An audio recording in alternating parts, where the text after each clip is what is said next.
Best Smackdown of the year by far. The Smackdown after WrestleMania was absolutely amazing. From start to finish, it was not many negative things I had to say about this show. I'm gonna break down everything that happened, talk about what I enjoyed, what I didn't from the show, because there's a very minimal things that I did not like from this show. Like, this show was booked really well. A lot of things that happened made sense. It was way better than Raw. The post Raw after the post WrestleMania Raw, it was way better than that. That's just my personal opinion. But the first segment, you had John Cena starting the show, which was a surprise to me because he only has 26 dates left. So I was surprised he showed up on tonight's SmackDown. But he had John Cena come out. Then before he could even talk, Randy Orton interrupted and he came out there and they went uh, about 25 minutes on the mic, just going back and forth. Cena had he started roasting this 6-year-old kid and his dad, which that was hilarious. Randy talks about how he's changed and how he needs to have kids to see things differently, and that's the only reason why he did turn. And this was a good segment. Randy won the championship match. Uh, the scene was like, "I want to kill 3 generations of you and your family." It was a really good and intense promo. Then John Cena was like, "Let's do it at Backlash in your hometown. That's where I want to beat you at. I don't want to do it in some random city in Texas. I want to do it in your hometown. So it really hurts when I beat you." So that was a cool segment. Is it early for this match? Yeah, it probably would have been bigger at a SummerSlam, but Backlash is in St. Louis. Randy just pinned the TNA World Champion. It's gonna be a fun match. It's not. It's not gonna be some 5-star classic. It's not gonna be their best match. But you gotta understand, John Cena's goal is to ruin wrestling. So him wrestling the 1980s style of wrestling, him bringing out Travis Scott, doing stuff like that, it makes people mad. That's his goal. He wants to ruin wrestling. Will it be a 5-star match? No, it'll probably be more in the line of a 2 or 3-star match, which is fine because you also have to consider this is John Cena's last year wrestling. But this segment was really good, and this was a great way to open the show up. Wasn't expecting Cena, but then you got this segment with Cena and Randy. Only thing I didn't like is that they didn't have to make any physical contact with each other. You could have cut the segment and they left the ring. But John Cena, he struck first and he was the one laid out, trying to make fans believe that Randy could win. If he did, I'd be very surprised. I know I wouldn't be the only one surprised if that was to happen. But great segment, great way to start the show off. Then what we got following that was the main roster debut of Fraxium taking on Legado del Fantasma. Now I do think Fraxium should have went to Raw. I think Raw's tag team division, aside from the New Day and the War Raiders, is pretty weak. I mean, they have Alpha Academy, but they're a joke. And you could have had Fraxium to debut be against them on Raw and had them get a quick win over Alpha Academy, because Otis and Tozawa aren't bad, but they're not great either. They can put on solid performances here and there, and Fraxium would have been a good. And there would have been a good first opponent for Fraxium to help build up that Raw tag team division. But they add them on SmackDown, which is the way more stacked tag team division. They have a lot of great tag teams, and they had their debut match against Legado del Fantasma. This was a fun match. I enjoyed it. Obviously, Fraction, they did their high flying stuff, they did their moves and stuff like that. It's just a typical match you see from Fraction, but them getting this main roster shine. It was time for them to go up after losing the NXT tag titles. There's nothing more they can do in NXT. So it made sense to them getting called up, them going to SmackDown. I don't necessarily like, but it doesn't take away from the show. It's a good surprise. It's after WrestleMania, so I like it. I think they definitely gonna build up Fraction. They definitely gonna be tag team champions. And some tag team stuff we're gonna talk about at the end of the video. But Fraction, I think they're gonna be straight on the main roster. And now it's time for Trick Williams and Roxanne Perez to get called up. Because if they can get called up, then those two need to be called up. Following that, you had Tiffany. She cut a promo. She was like, "What? I guess what time it still is. It's Shippy time." And she did beat Charlotte. Charlotte wasn't on tonight's show, so I'm wondering what's the next step for Charlotte. If maybe she'll be back next week. And then you had Jade Cargill come out there to the surprise of everyone, because I know I wasn't expecting Jade to come out there to challenge Tiffany, and then they did a one-on-one match, non-title match. If Jade was to win, she probably would have got a title match. But this match, it was solid. It wasn't like the greatest match ever. It was some botches early on, but the match wasn't bad. It didn't necessarily take away from the match. Then eventually it was, as Jade was gaining some momentum, Naomi came out there and she ended up interfering. And Jade, earlier in her promo, she was like, "I'm done with Naomi now." And you know, when a wrestler says that, that wrestler usually isn't done with them. So that's how you get Naomi coming out there. Um, um, then she interferes in the match. Forgot what I was going to say, but she interfered in the match and causing a no contest. Then after that, Nia Jax made her return, who ain't been on TV in a minute, and she attacked Tiffany Stratton. She wants to get the women's world title again, which or the women's championship again. And then they had a segment later in the show where uh, Naomi and Nia Jax was backstage talking, and they were like, Nia Jax was like, "You better not get in the way of me trying to get my women's championship back." And then it was like, "As long as you proceed with caution." And I was like, can y'all at least play into the story of them being family? Like, at least acknowledge that. But they won't even acknowledge that, despite the fact that they're both heels. I really don't understand that. Like, you're gonna do a tag team match with Naomi and uh, Nia Jax versus Tiffany and Jade at Backlash. At least acknowledge, or you want to do it to SmackDown leading up to Backlash. At least acknowledge that they are family and that they're related. Because we should, now that they're both heels, you can do that. You can play into that story. But I guess WWE doesn't want to do that for whatever reason. Jacob Fatu, Solo, they came out there, and I don't think Tama Tonga was out there. He's off, yeah, because he's off TV right now. And then Solo, he tried taking credit for Fatu winning. Then Jacob Fatu, he stopped and he was like, "I did this on my own. I got this win on my own. I won that last man standing match by myself. I beat LA Knight by myself." And which he did. He's not wrong. He's right about everything he said. He is the new United States champion after winning that WrestleMania this past Saturday. And what was a great match. What was my favorite moment from WrestleMania this past weekend, or last weekend as I'm recording this. So shout out to Jacob Fatu, good on the mic.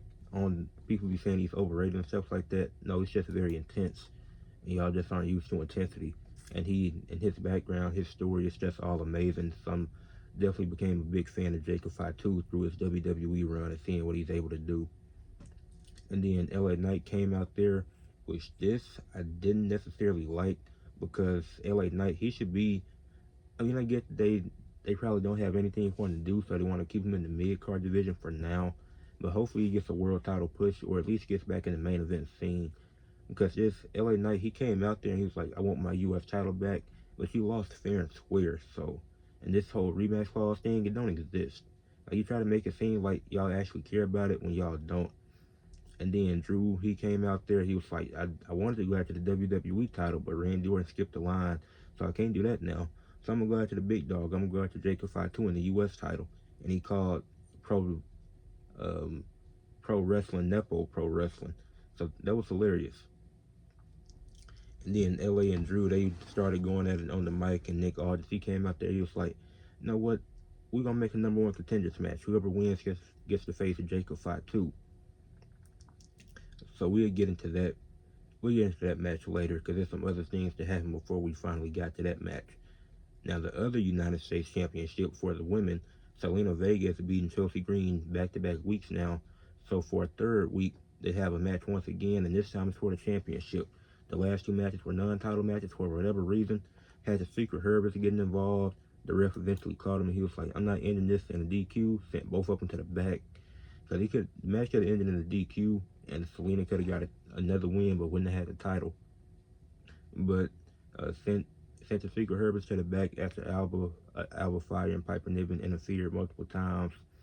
Obviously, didn't see it the first time, but the second time he did see it. Sent them to the back. Then Selena had a few cool spots in this match. She hit the release German when she was on the second rope to Chelsea Green, and then she hit the cold red to get the win, and she got a pretty decent pop, winning the United States Championship, being the second ever Women's United States Champion. Well deserved. She's 1-5 in singles title matches now. Well deserved. She deserves this moment. This was a solid match. I'm glad that Selena Vega got her moment. A new Women's United States Champion. Like I said, can't say it enough, but very well deserved moment. I'm happy for her. And now I'm interested to see what they do with it, because I thought Chelsea had I thought her reign was alright. It could have been better if she wasn't defending it so consistently against Michin, but she did have other good matches, like against Sol Ruka, like against Selena Vega here. There was some solid matches during this reign. It was just when the title was focused on one main story and you realistically could have had Michin win. It just got very repetitive, and that's why I didn't like that part of the reign when it was just constant Michin matches because you knew Michin wasn't winning. Then next you had the Miz and Carmelo was backstage, and then Miz gave him like this big chain with Andre the Giant's face on it.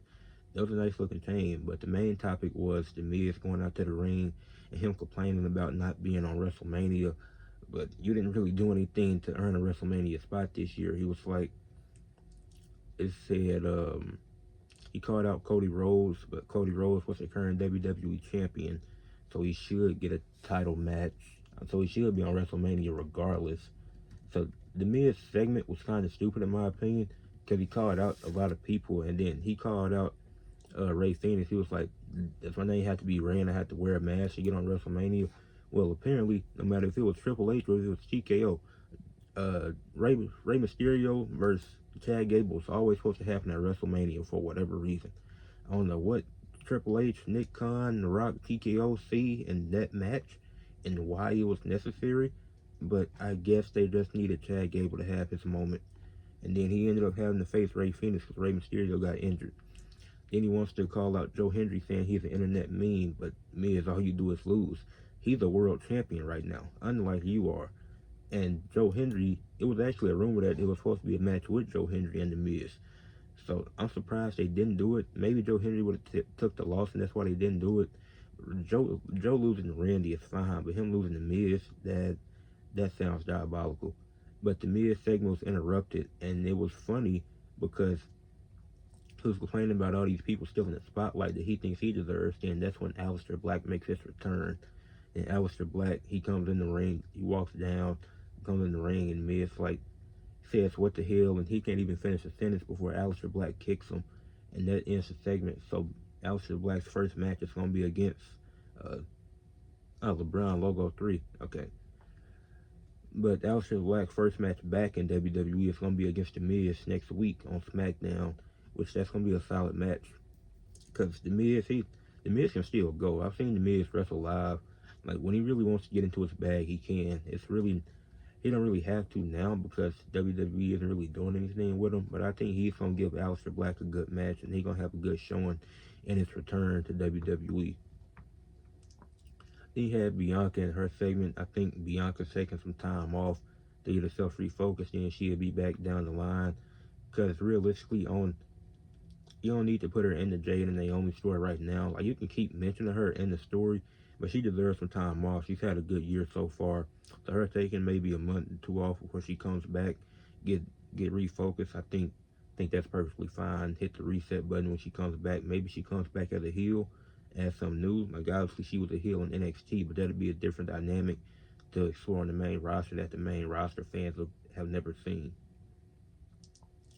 In the U.S. title #1 contenders match between Drew McIntyre and LA Knight, this was actually a solid match. You had Drew avoided the spot getting dribbled by a basketball, just showing his veteran experience and not falling into that trap, being able to move when he needed to. And then it was the Drew hitting the blockbuster was a good spot, and it was some good physical action in the match. Like they both guys got real physical with each other, trying to make it clear that they want to go after that U.S. championship by winning this match. Then Solo would come out of nowhere and spike LA Knight, and then Drew didn't know how to feel about it, and he was like, you know what, I got to take advantage of it, even though I hate it, because I don't like Solo or the Bloodline. Then Damian Priest came out there, and he attacked Drew McIntyre, and I'm like, this is unnecessary. Like, why would Solo be scared of LA Knight winning when Jacob Fatu has already pinned him fair and square? 1, 2, 3. And then why would Priest interfere when Drew beat him clean at WrestleMania? And so it's good that, so it's a positive and negative with this, because it's good that there's multiple contenders for the U.S. title. You can have Priest, McIntyre, LA Knight going after the U.S. title, build some prestige in the mid-card division while you had the top dogs like Cena and Orton going at it in the main event scene right now. Then you got Jay over on Raw, probably have Seth or Braun Breaker, one of them, likely Braun Breaker, winning the title down the line. So it's good that you have guys in the mid-card scene that are already established guys who fans are behind, but the amounts of chaos in this match was kind of a bad thing. And then Fatu came out there to take everybody out after the match was already over. But if you're going to have a number one contenders match, just have somebody win. Don't stretch it out. Because you can advance other stories without doing this. Priest should not have to interfere in the match. You could have had Drew get the win over LA Knight, and LA Knight could have made him lose, or Priest could have made him lose. But this is the number one contenders match, so it is multiple people going after the title. Fatu Shield doesn't have his first contender yet, unless they do a triple threat match or a fatal four-way and get Solo involved too. Or have Fatu involved to do like a 5-pack challenge or fatal 5-way or something cool for the U.S. title. But whoever his first defense is against, Jacob Fatu should retain. But I love Jacob Fatu being champion. I think he's going to have a good reign as the U.S. champion. But sometimes we don't need interferences all the time. Just have a solid match. Decide who you want to win the match and leave it at that. If they lose, and they can lose to Jacob Fatu clean. LA Knight just did it. You think Drew losing to Fatu clean would be a bad idea? No, it wouldn't. You want to build up Jacob Fatu because he'll probably be a world champion in a few years. Like if Drew takes a loss now, if LA Knight takes another loss, they'll both be fine. If Priest wants to get a title shot and he takes a loss, they'll be fine. Like you want to go in that order, in that rotation of Fatu title defenses, they'll all be fine. And then he potentially loses to Solo or something like that, I wouldn't mind. Or Aleister Black becomes a contender for the title. And there's some cool stuff they could do with Jacob Fatu as a U.S. champion. Then you get to the main event. The TLC match between the Street Profits, DIY, and Motor City Machine Guns for the tag titles. This should have been at WrestleMania. This match was so amazing and such a great main event. I'm kind of glad it was on Smackdown because we probably would have got a lackluster main event if we didn't get it. But I'm also mad that it wasn't at WrestleMania because this match was so good. They had a lot of cool spots in this match, a lot of fun. You could tell these guys were having fun, but it was also a lot of brutal spots that you could tell where it makes you like, ooh, like makes you believe that it's real, like, or that really hurts. Like the spot where Montez used the guy's prosthetic leg, that was a funny spot in the match. It's World Wrestling Entertainment. We're supposed to be entertained. A lot of people, the people in the crowd were entertained, and I was entertained. I didn't know. I thought that was a boot at first, but it was a guy's prosthetic leg that he used as a weapon. I'm trying to see, I'm looking at my notes trying to see the other spots. The basement drop kick to Dawkins with the chair that the Motor City Machine Guns hit. Another great spot in the match. Ciampa and Gargano was picking apart the Motor City Machine Guns with multiple chair shots, and then some of it was a bit of stalling in the match because obviously you can't just go for the titles right away because there's a certain time limit that they had to meet for the match.